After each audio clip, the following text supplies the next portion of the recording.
Dans ce tutoriel, on va explorer comment on peut à la fois héberger un site web dans son espace de cours Moodle et ajouter une activité ou un jeu Flash ou XML. La méthode pour ces deux scénarios est identique. Un site web contient par exemple un fichier index.html qui contient les liens à d'autres pages HTML dans le site web. Mais il y a aussi certaines activités, certains jeux en ligne qu'on peut télécharger et adapter pour ses propres besoins, qui contiennent aussi un fichier HTML, un fichier Flash et aussi un fichier XML qui contient les données pour l'activité ou le jeu.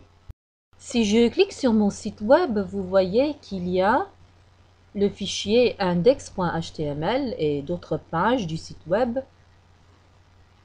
Si je clique sur un exemple de mes jeux, vous voyez qu'il y a aussi un fichier HTML et il y a un dossier dans lequel se trouvent les fichiers Flash, les fichiers XML et d'autres médias.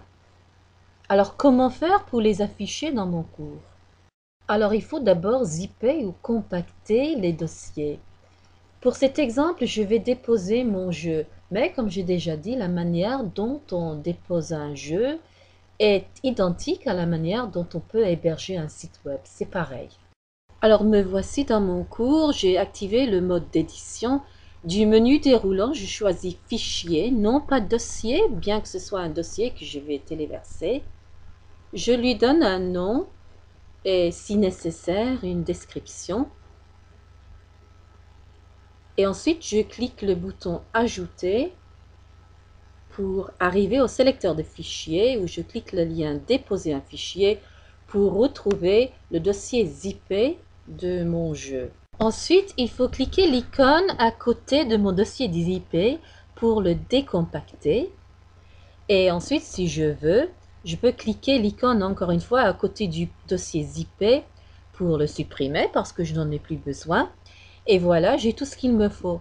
Maintenant, ce qui est très important, c'est qu'il faut cliquer l'icône à côté du fichier HTML ou dans le cas d'un site web, du fichier index.html pour le spécifier comme fichier principal.